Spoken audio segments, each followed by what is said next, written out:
بسم اللہ الرحمن الرحیم۔ السلام علیکم ورحمۃ اللہ وبرکاتہ۔ عزیز طلبہ، آج آثار السنن کا سبق نمبر 89 ہے، اور اس سبق کے اندر ہم باب خروج النساء الی المسجد کی تفصیل پڑھیں گے، یعنی کہ عورتوں کا مسجد کی طرف جانا۔ اس بارے میں جو روایات وارد ہوئی ہیں ان کا بیان ہوگا، اور عورتوں کا مسجد جانا جائز ہے یا نہیں، اس مسئلے کی تفصیل بھی پڑھیں گے۔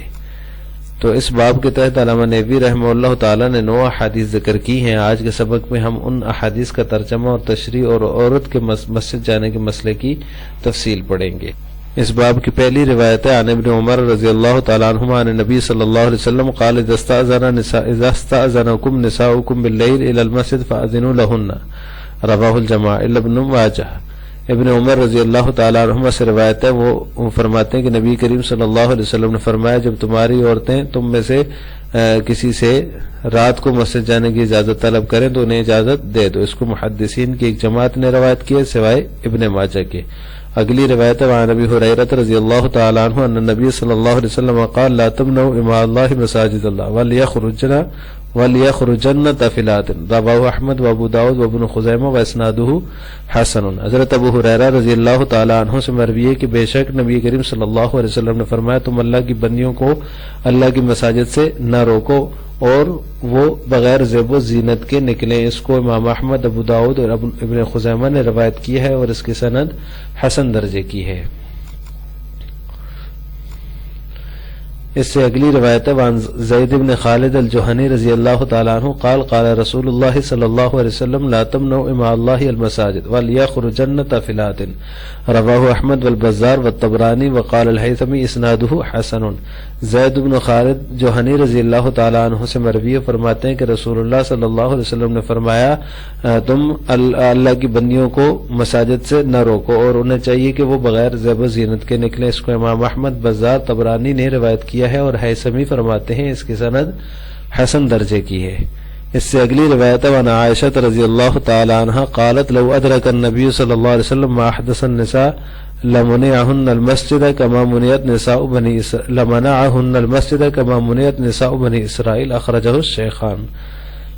حضرت عائشہ رضی اللہ تعالی عنہ سے مروی فرماتی ہیں کہ اگر آپ صلی اللہ علیہ وسلم دیکھ لیتے عورتوں کو تو ان کو مسجدوں سے منع فرما دیتے، مسجد میں جانے سے منع فرما دیتے، یعنی ان کے زیب و زینت کے ساتھ مسجد میں جانا دیکھ لیتے تو انہیں مسجدوں سے منع فرما دیتے، جیسے کہ بنی اسرائیل کی عورتوں کو روکا گیا۔ اخرج الشیخان، اس کو شیخین نے روایت کیا ہے۔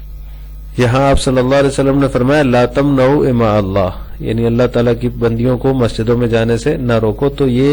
اس وجہ سے فرمایا کہ بعض صحابہ کرام جو تھے وہ اپنی بیویوں کو مساجد میں جانے کی اجازت نہیں دیتے تھے، لیکن ان کا اجازت نہ دینا کسی فتنے کے اندیشے یا کسی بدگمانی کی وجہ سے نہیں ہوتا تھا، کیونکہ وہ آپ صلی اللہ علیہ وسلم کا معاشرہ تھا، آپ صلی اللہ علیہ وسلم کی تعلیمات موجود تھیں، اور کوئی بھی اس طرح کی گھٹیا حرکت نہیں کر سکتا تھا، کوئی منافق وغیرہ یا کوئی بھی، کیونکہ وہ معاشرہ آپ صلی اللہ علیہ وسلم کا معاشرہ تھا، تو وہ ہر لحاظ سے قابل اطمینان معاشرہ تھا۔ لیکن ایک غیر شرعی قسم کی غیرت تھی بعض حضرات کے اندر، وہ اس غیرت کی بنیاد پر جو ہے وہ عورتوں کو مسجد جانے سے روکتے تھے۔ اس وجہ سے آپ صلی اللہ علیہ وسلم نے فرمایا لا تمنعوا اماء اللہ المساجد، اللہ کی بندیوں کو مسجد میں جانے سے نہ روکو۔ اس حدیث میں فرمایا ما احدث النساء لمنعهن المسجد كما منعت نساء بنی اسرائیل، کہ آپ صلی اللہ علیہ وسلم اگر دیکھ لیتے آج کی عورتوں کو جس زیب و زینت کے ساتھ وہ مسجد میں جاتی ہے تو بنی اسرائیل کی عورتوں کی طرح ان کو بھی روک لیتے، مسجد جانے سے منع فرما دیتے، کیونکہ بنی اسرائیل کی عورتوں کو مسجد، پہلے وہ بھی مسجد میں جماعت کے ساتھ نماز پڑھتی تھی مردوں کے ساتھ، لیکن اپنی شرارتوں کی وجہ سے اور نالائکیوں کی وجہ سے اللہ تعالیٰ نے ان کو مسجد جانا بند کر دیا، ان کا مسجد جانا بند کر دیا اور ان کے اوپر حیض مسلط کر دیا۔ اس سے اگلی روایت عن ابی ہریرہ رضی اللہ تعالی عنہ قال قال رسول اللہ صلی اللہ علیہ وسلم ایما امرأة اصابت بخورا فلا تشهد معنا العشاء الآخرہ، رواہ مسلم وابو داود والنسائی۔ ابو ہریرہ رضی اللہ تعالیٰ عنہ سے مروی فرماتے ہیں کہ رسول اللہ صلی اللہ علیہ وسلم نے فرمایا کہ جو عورت خوشبو لگائے تو وہ ہمارے ساتھ عشاء کی نماز میں حاضری نہ لگائے، ہمارے ساتھ عشاء کی نماز نہ پڑھے۔ اس کو امام مسلم، ابو داؤد اور نسائی نے روایت کیا ہے۔ اس کے بعد اگلی روایت ہے وعن عبداللہ بن سعید الانصاری عن امتی ام حمید امرأة ابی حمید الساعدی رضی اللہ تعالی عنہ انہا جاءت النبی صلی اللہ علیہ وسلم فقالت یا رسول اللہ انی احب الصلاة معك قال قد علمت انك تحبين الصلاة معي وصلاتك في بيتك خير لك من صلاتك في حجرتك وصلاتك في حجرتك خير لك من صلاتك في دارك وصلاتك في دارك خير لك من صلاتك في مسجد قومك وصلاتك في مسجد قومك خير لك من صلاتك في مسجدي قال فعمرت فبني لها مسجد في أقصى شيء من بيتها أو وأظلمه فكانت تصلي فيه حتى لقيت الله عز وجل رواه احمد واسناده حسن. عبداللہ بن سعید انصاری رضی اللہ تعالیٰ عنہ سے مروی وہ اپنی پھپھی ام حمید جو کہ ابو حمید الساعدی رضی اللہ تعالیٰ عنہ کی بیوی تھی ان سے روایت کرتے ہیں کہ وہ آپ صلی اللہ علیہ وسلم کی خدمت میں حاضر ہوئی اور کہا یا رسول اللہ میں آپ کے ساتھ نماز پڑھنا پسند کرتی ہوں. فقال قد علمت تو آپ صلی اللہ علیہ وسلم نے فرمایا میں جانتا ہوں کہ تو میرے ساتھ نماز پڑھنا پسند کرتی ہے لیکن وصلاتک فی بیتک خیر لک لیکن تیری نماز تیرے لیے تیرے رہائشی کمرے میں بہتر ہے فی حجرتک بنسبت بیٹھک کے اور تمہاری نماز پڑھنا بیٹھک میں خیر اللہ کی بہتر ہے من صلاتک فی دارک بنسبت حویلی کے وصلاتک فی دارک خیر اللہ کی من صلاتک فی مسجد قومک اور تیرا حویلی میں نماز پڑھنا یہ تیرے لیے بہتر ہے اپنے قبیلے کی مسجد میں نماز پڑھنے سے اور تیرا نماز پڑھنا قبیلے کی مسجد میں بہتر ہے میری مسجد میں نماز پڑھنے سے. قال فامرت فبنی لها مسجد تو وہ فرماتے ہیں ابو حمید عبداللہ بن سعید انصاری رضی اللہ تعالیٰ عنہ کہ انہوں نے حکم دیا ان کے لیے ان کے رہائشی کمرے کے آخری کونے میں فی اقصی شیء من بیتها ان کے آخری رہائشی کمرے کے آخری کونے میں مسجد بنائی گئی واظلمی اور تاریک حصے میں مسجد بنائی گئی. فکانت تصلی فیہ تو وہ اسی میں نماز پڑھا کرتی تھی نماز ادا کیا کرتی تھی یہاں تک کہ ترقیت اللہ عز وجل یہاں تک کہ وہ اللہ سے جا ملی. اس کو امام احمد نے روایت کیا اور اس کی سند حسن درجے کی ہے. اس کے بعد اگلی روایت ہے وعن ابن مسعود رضی اللہ تعالی عنہ قال ما صلت امرأة خير لها من قعر بيتها إلا أن يكون المسجد الحرام ومسجد النبي صلى الله عليه وسلم إلا امرأة تخرج في منقليها يعني خفيها رواه الطبراني في الكبير وقال الحيثمي رجاله رجال الصحيح. ابن مسعود رضی اللہ تعالی عنہ سے مروی فرماتے ہیں کسی عورت نے نماز نہیں پڑھی جو اس کے لیے اپنے گھر کے پوشیدہ حصے میں نماز پڑھنے سے بہتر ہو مگر یہ کہ مسجد حرام یا مسجد نبوی میں یعنی نبی کریم صلی اللہ علیہ وسلم کی مسجد میں الا امرأۃ تخرج فی منقلیہا یعنی خفیہا مگر یہ کہ جو عورت اپنے چرمی موزے پہن کر نکلے یعنی کہ چمڑے کے موزے پہن کر نکلے تاکہ اس کے جسم کا کوئی حصہ بھی نظر نہ آئے. اس کو طبرانی نے اپنی کبیر میں روایت کی اور حیثمی فرماتے ہیں اس کی رجال صحیح کے رجال ہیں یعنی اس کے تمام رجال صحیح ہیں. اب یہ جتنی بھی روایات آپ کے سامنے گزری ہیں ان تمام روایات سے یہ ثابت ہوتا ہے کہ عورت کا گھر میں نماز پڑھنا زیادہ بہتر ہے اور زیادہ افضل ہے. اسی لیے متاخرین علماء کا فتویٰ بھی یہی ہے کہ اس زمانے میں عورتوں کا مساجد کی طرف جانا یہ درست نہیں ہے اور وہ جو استدلال کرتے ہیں اپنے اس قول پر اپنے اس فتوے پر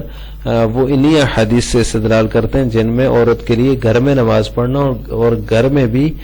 کمرے میں اور کمرے کے تاریک حصے میں نماز پڑھنے کو افضل اور بہتر قرار دیا گیا ہے. تو انہی احادیث سے وہ استدلال کرتے ہیں. حضرت عائشہ رضی اللہ تعالی عنہا کی جو حدیث گزری ہے اس میں وہ فرماتی ہیں اس میں صراحتاً مذکور ہے کہ اگر آج کے زمانے میں آپ صلی اللہ علیہ وسلم عورتوں کو مسجد کی طرف جاتا دیکھ لیتے جس زیب و زینت کے ساتھ وہ مسجد کی طرف جاتی ہیں تو وہ ان کو آپ صلی اللہ علیہ وسلم منع فرما دیتے جیسے کہ بنی اسرائیل کی عورتوں کو مسجد میں جانے سے منع فرمایا تھا. آپ صلی اللہ علیہ وسلم کا زمانہ چونکہ فتنے کا زمانہ نہیں تھا وہاں فتنے کا احتمال بہت ہی کم تھا اس لیے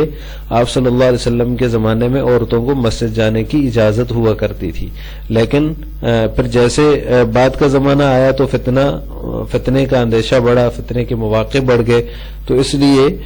جو ہے وہ اس زمانے کی بات ہو رہی ہے. حضرت عائشہ رضی اللہ تعالیٰ عنہ فرما رہی ہے جب آپ صلی اللہ علیہ وسلم کے وصال کے متصل بعد کا زمانہ ہے اس زمانے میں وہ فرما رہی ہیں کہ اگر آپ صلی اللہ علیہ وسلم عورتوں کو آج جس زیب و زینت کے ساتھ یہ مسجدوں میں جاتی ہیں دیکھ لیتے تو منع فرما دیتے تو آج کا زمانہ اور پھر وہ زمانہ کتنا بڑا فرق ہے. تو اس لیے متاخرین علماء نے یہ فتویٰ دیا ہے کہ آج کے زمانے میں تو اور بھی بہت زیادہ فتنے کا اندیشہ ہے اور فتنے کے مواقع زیادہ ہیں، اور زیب و زینت کے ساتھ عورتیں جو ہے گھروں سے نکلتی ہیں تو مسجد میں نہیں جانا چاہیے. اس لیے اب انہیں جماعت کی نماز میں حاضر ہونے کی ضرورت نہیں ہے، وہ گھروں میں ہی نماز پڑھیں.